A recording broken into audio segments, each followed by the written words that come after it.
Okay, the funny story is this. I got called to volunteer in my daughter's 3rd grade class to help with a Valentine's Day party. And my daughter said, "Oh, good, Mommy, you can meet such and such," a little boy in her 3rd grade class who also was allergic to wheat and dairy. And she told me, whenever we have a party, Mommy, he sits in the corner because he's not allowed to eat anything. So I thought, oh, I'll bring him something he can eat. So I brought him strawberries and gluten-free, dairy-free, GMO-free whipping cream. Goodness only knows what that's made out of, but at least he got to eat it and be part of the class and part of the party.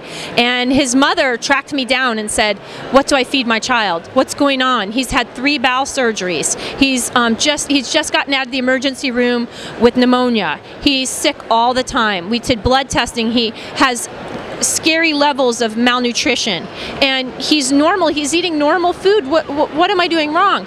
And I said, "Oh my goodness, you have to have a lifestyle makeover. All these children's foods are killing him, and if they're not making them better, they're killing him. So what you really need to do is take a look at some movies." So I showed her The Future of Food, and she was just insanely upset with how much GMOs there are out there and what's going on, and that there's no truth being told in the media. She had no idea that these foods were contributing to his ill health. And so then we went and we watched Genetic Roulette, the movie, and it furthermore convinced her that there's a problem inside our society where this is the hidden truth and it affects our children's health. And so that story just inspired me.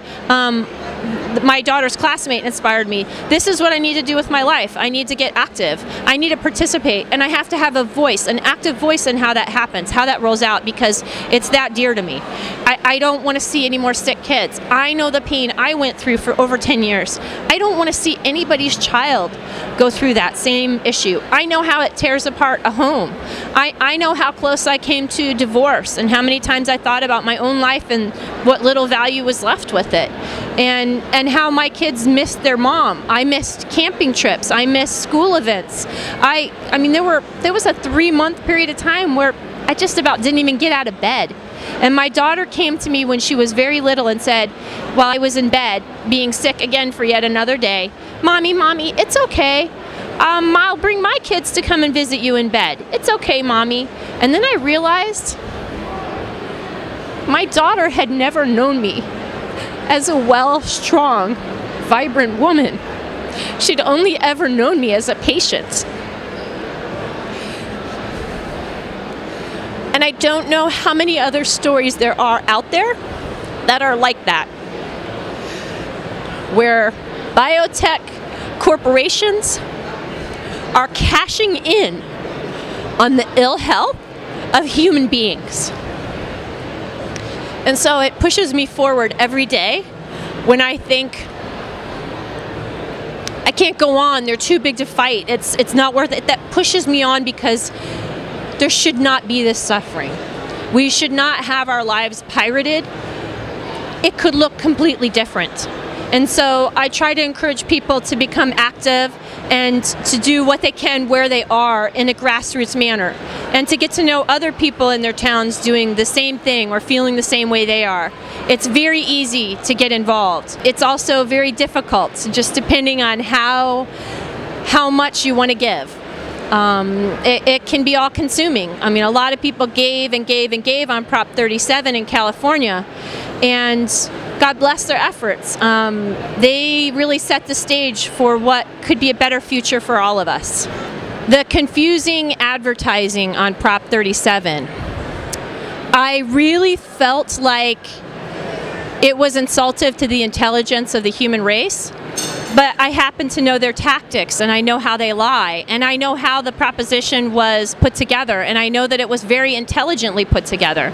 And the arguments that they made were very valid arguments in some ways, but they were more arguments and reflections of how laws in the United States are put together as opposed to how this GMO legislation was put together.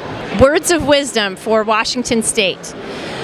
For Trudy and the gang, the world is watching you. When we were battling in California, we had people calling us from all around the world wishing us well, hoping and waiting, because a lot of things were riding on what happened in California. And the same will be said for Washington State.